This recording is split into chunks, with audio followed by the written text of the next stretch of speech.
They didn't hurt you by accident. They didn't overlook you by mistake. They didn't forget you. They measured you and decided you were safe to crush.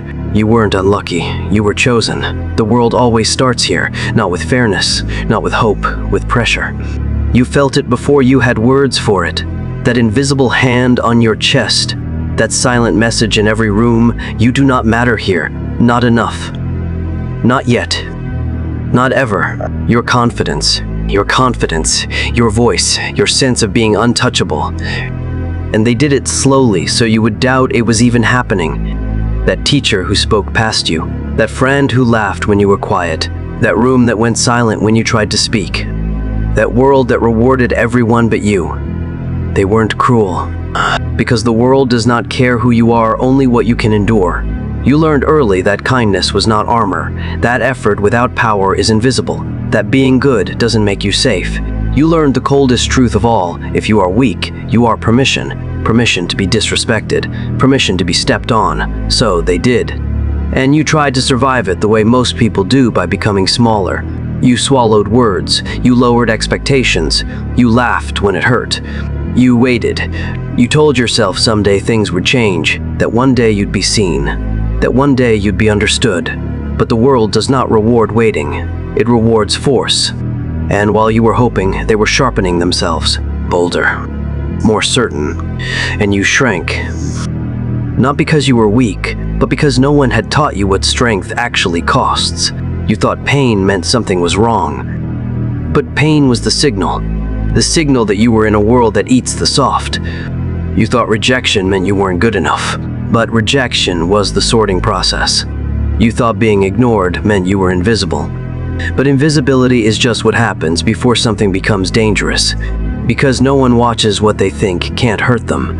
And you didn't look like a threat. You were easy to underestimate, easy to overlook, easy to push.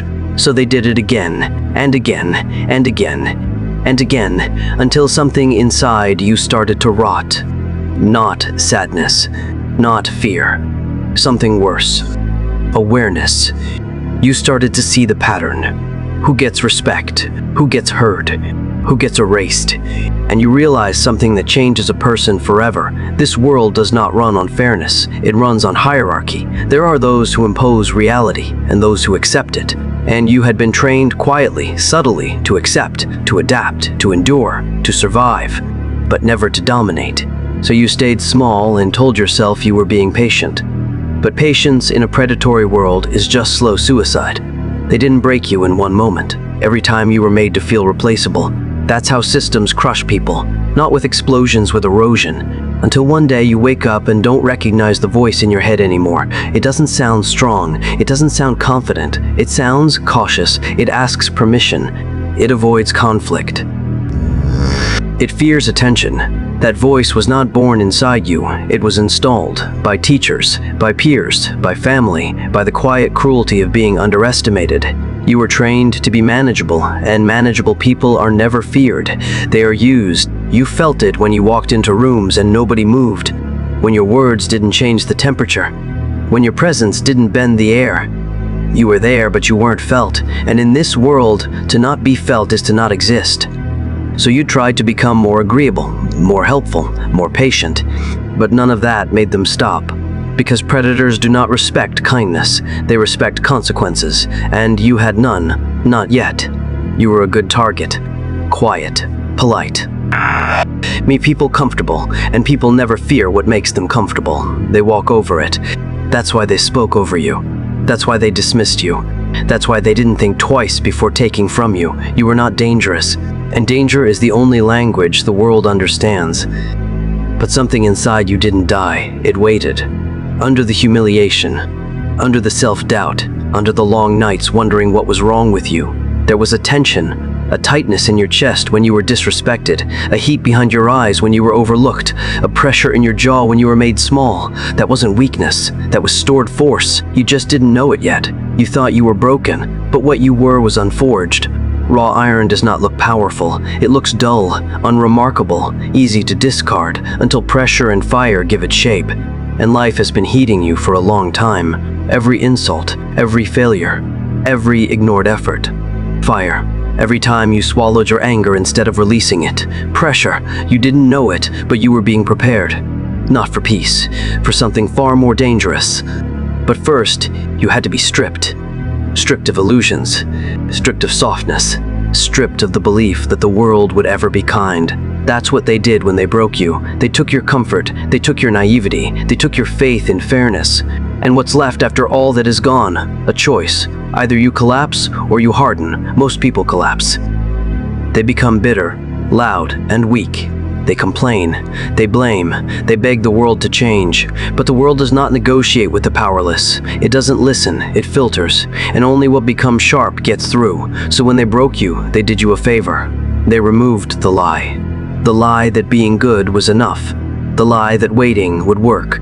The lie that you could be soft and survive. Now you see clearly.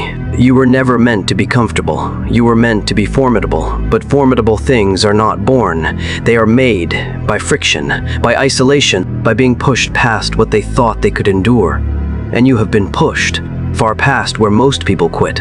That's why you're here. Not because you're special, but because you didn't disappear. Even after being ignored. Even after being disrespected. Even after being broken in places no one saw. You stayed, and that means the process isn't finished. Not even close, because what they did to you didn't end you. It initiated you. They thought they were teaching you your place. They were actually teaching you the rules of the world. Who is feared? Who is crushed? Who decides? And now you know. And knowledge changes the shape of a person. Those questions are dangerous, because they lead to something the world is terrified of. A person who stops begging and starts building. But you're not there yet. Right now, you are standing in the ruins of who you used to be. Heishin, the one who thought kindness would save them. That version of you is dying, and death is never clean. It fights back, it clings, it tries to convince you to stay small. But you've already seen too much. You've seen how the world treats the weak. You've lived it. And once you see that, you cannot unsee it. So the tension in you grows. A quiet rage, a focused hunger, not to be liked, to be unignorable. And that is where this story actually begins. Not with revenge, with becoming. Because when they broke you, they gave you the one thing comfort never could, a reason. And a person with a reason can be turned into something terrifying. But first, you have to let go of the last lie you're holding on to, that someone is coming to save you. No one is, and what it makes of you. Pain doesn't disappear, it waits, it watches, and when you stop numbing it with distractions, it speaks, not in words, in demands. Every ache in your chest, every restless night, every moment your jaw tightens when you remember how they looked at you, that is not suffering. That is summons. You have entered the phase where the world stops hurting you for free. Now it charges. And the price is discipline. There is no applause here. No one claps when you wake up early. No one cares when you stay after everyone leaves. No one feels the weight when you deny yourself comfort again and again. That's the point. If someone sees you struggle, you're doing it wrong. Strength grows in silence. The forge is not loud. It is repetitive, brutal, boring. That's how it filters out the weak. You don't become dangerous by having a big moment. You become dangerous by doing the same hard thing thousands of times when no one is watching. Your body aches. Your mind complains. Ray stick. That voice is the residue of who you used to be. And residue burns.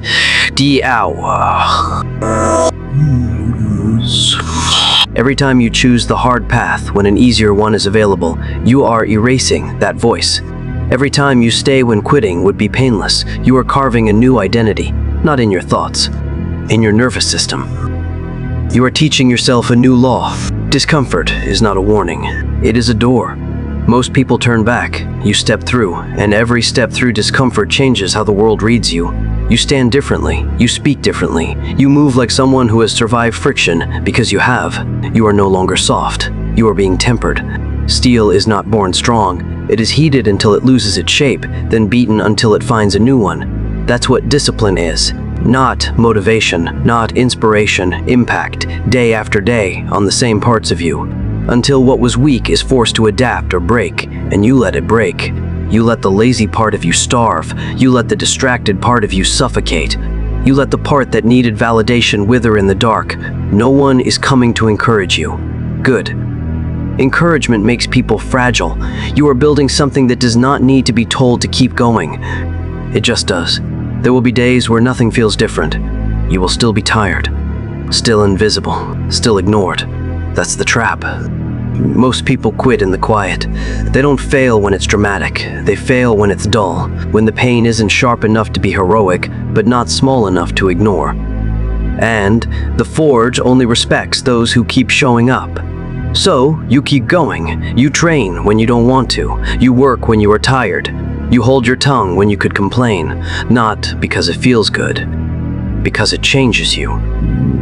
What once scared you becomes routine. What once exhausted you becomes baseline, and that's when something frightening happens. You start to realize how weak most people are. Not morally, physically, mentally, emotionally. They avoid discomfort like it's death. You walk into it like it's air.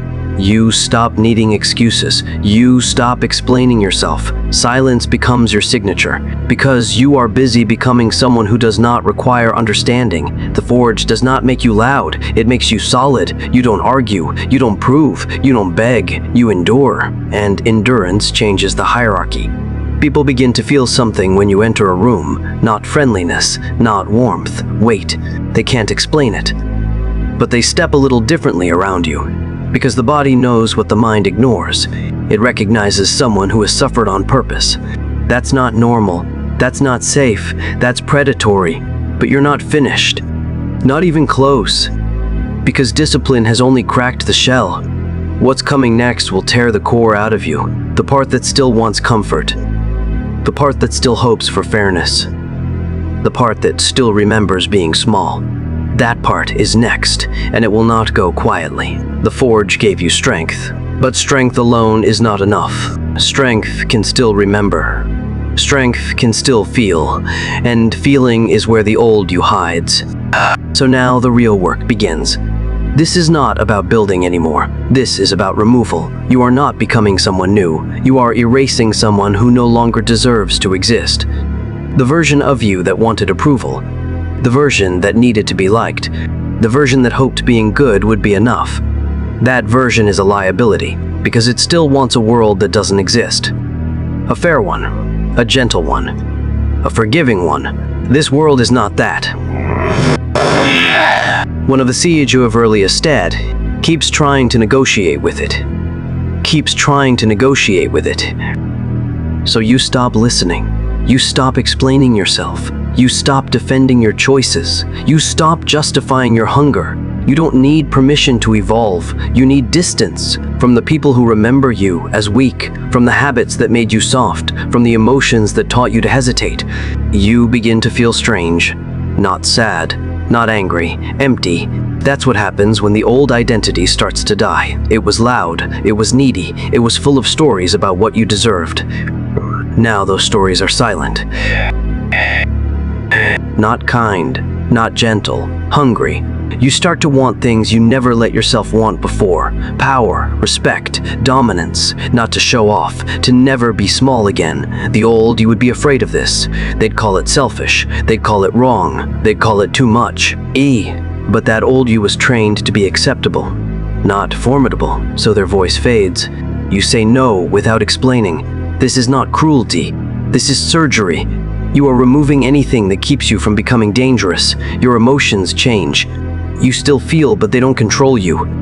Anger becomes fuel. Everything is converted, and the people around you start to notice. You don't react like you used to. You don't flinch. You don't fold. There's a distance in your eyes now, not emptiness, depth. The depth of someone who has killed something inside themselves and didn't look away while doing it. The world respects that, even if it doesn't understand it. You move differently now, more slowly, more deliberately, like someone who knows that nothing in this world is free and they are willing to pay. The old, you wanted happiness.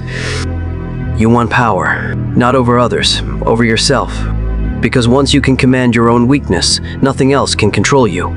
The cravings still come, the urge to quit, the desire to be comfortable, the longing to be seen and praised. But now you recognize them. not as truth. You KC, and you don't let ghosts steer the living. You starve them, you let them scream, and eventually they go quiet. That's what death of the old self really is. Not dramatic, not explosive, just the slow extinction of excuses, one by one, until all that's left is will, and will is terrifying. Because will does not ask. It decides. You no longer hope things will work out. You make them. You no longer wait to be chosen. You take space, and space is power. You start to realize something unsettling. You don't need people anymore. Not their approval, not their validation, not their permission. You need only one thing: progress. And progress does not care how lonely it makes you. In fact, it prefers you alone. Alone, you are not distracted. Alone, you are not deluded. Alone, you are not compromised. You are pure intention, and pure intention cuts. So the last of the old you fades, the one who was afraid to stand out, the one who wanted to belong, the one who believed being liked was safety. That version of you was a hostage. You have released them. What stands in their place is not a person, it is a trajectory. And that is what the world truly fears. Because people can be negotiated with, trajectories cannot. They either hit or they destroy what's in the way. And you are almost there. The final transformation, where you stop being human in the way you used to be and become something the world cannot ignore. You don't arrive here by accident. No one drifts into this state. You crawl, you bleed, you burn through every false version of yourself until there is nothing left to pretend with. And what remains is not happiness.